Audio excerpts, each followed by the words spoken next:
মিশ্র সারটা আমি তৈরি করে নিচ্ছি। এখানে আমি দিয়ে দিলাম বেশ কিছুটা গোবর সার। এটা শুকনো গোবর সার।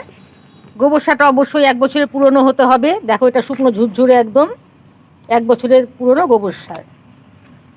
এখানে দিয়ে দিচ্ছি আমি বেশ কিছুটা শিংকুচি আর হাড় গুঁড়ো আমি একসাথে মিশিয়ে দিয়ে দিচ্ছি। যতটুকু গোবর সার নিয়েছি তার থেকে অর্ধেক দিয়ে দিচ্ছি শিংকুচি আর হাড় গুঁড়ো সমান রেশিওতে। এটা নিম খোল।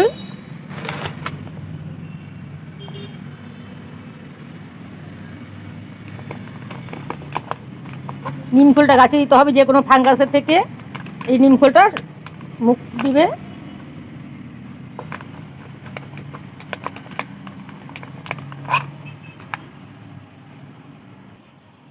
নিম খোলটা গাছে অবশ্যই দিতে হবে, যে কোনো ফাঙ্গাসের আক্রমণ থেকে নিম খোলটা গাছকে রক্ষা করে।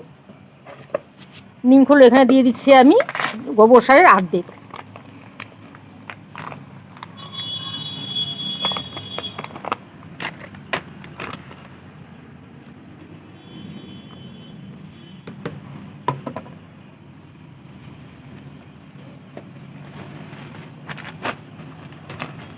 এখানে আমি দিয়ে দিচ্ছি ভার্মি কম্পোস্ট।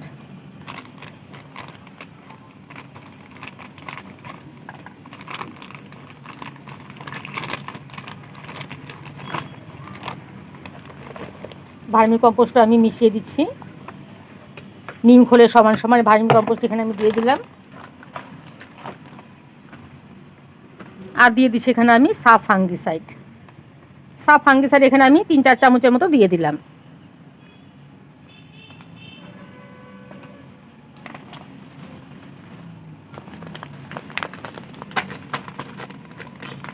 এখানে নিয়েছি আমি এটা ম্যাগনেসিয়াম সালফেট, মানে অ্যাপসম সল্ট এটাকে বলে। ম্যাগনেসিয়াম সালফেটটা গাছের জন্য খুবই প্রয়োজন। গাছের পাতা হলুদ হয়ে যাওয়া বা গাছের গ্রোথ কমে যাওয়াকে এই ম্যাগনেসিয়াম সালফেটে রক্ষা করে। ম্যাগনেসিয়াম সালফেটে লবণের দানার মতো।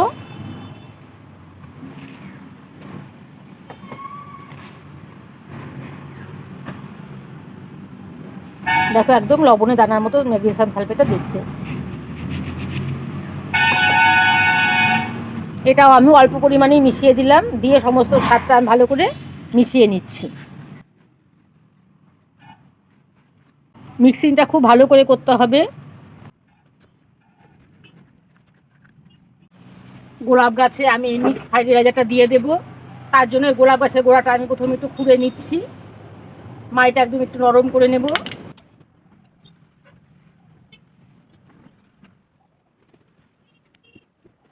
মাটিটা আলগা করে নিয়ে এই যে হাতের মুঠ করে 1 মুঠ আমি এই ফার্টিলাইজারটা দিয়ে দিচ্ছি। যে কোনো সার গাছে দিতে গেলে একটু বিকালের দিকে দিতে হবে, তাহলে সারা রাতে গাছটা ভালো থাকবে। আর রোদের আলো পড়ে গাছটা নষ্ট হয়ে যেতে পারে, তাই একদমই বিকেলবেলা সারগুলো দিতে হবে। দিয়ে গাছটাকে আমি জল দিয়ে দেব।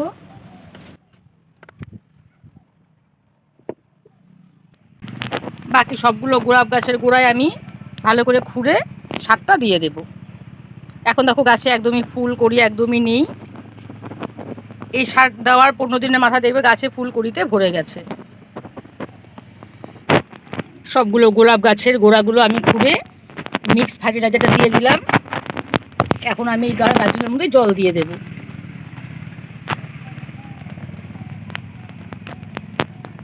পনেরো 20 দিন পরে তোমাদের দেখাবো গাছের চেহারা কত পাল্টে গেছে। মিশ্র সারটা প্রয়োগ করা দেখো 15 থেকে 20 দিনের মাথায় গাছে ফুলে ভরে গেছে। প্রত্যেকটা ডালে ডালে প্রচুর পরিমাণে গোলাপ ফুল ফুটেছে, কড়িও দেখো প্রচুর এসেছে।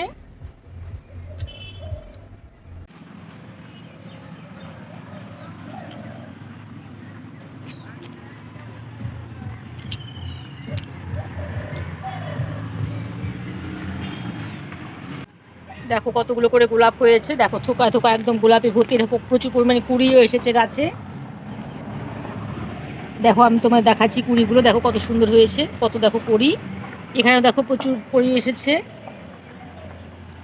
ওপরেও দেখো প্রচুর কুড়ি এসেছে বড় গাছটাতেও।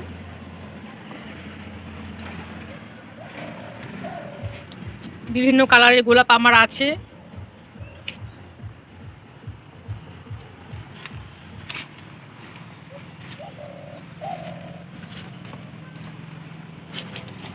এই গাছে দেখো, একটা গাছে প্রচুর পরিমাণে ফুল হয়েছে আর অনেক কড়িও এসেছে গাছে।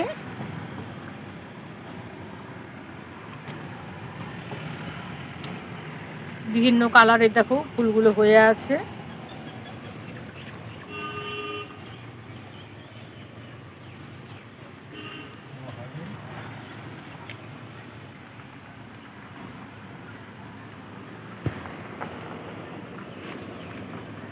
ফুলের সাইজটা দেখো কতটা বড় হয়েছে। ফুলের সাথে দেখো একটা কড়িও আছে।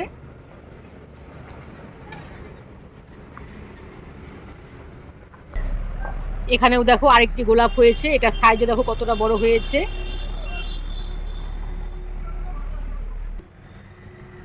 দেখো ছোট পাতলা একটা গাছে কত বড় ফুল হয়েছে।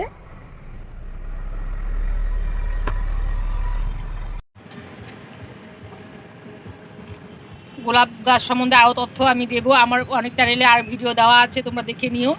আমার এই ভিডিওটি তোমাদের কেমন লাগলো জানাবে। আমার চ্যানেলটিকে সাবস্ক্রাইব করে দিও আর লাইক কমেন্ট দিতে ভুলো না। ঠিক আছে বন্ধুরা, আজকের মতো এখানেই রাখছি, টাটা।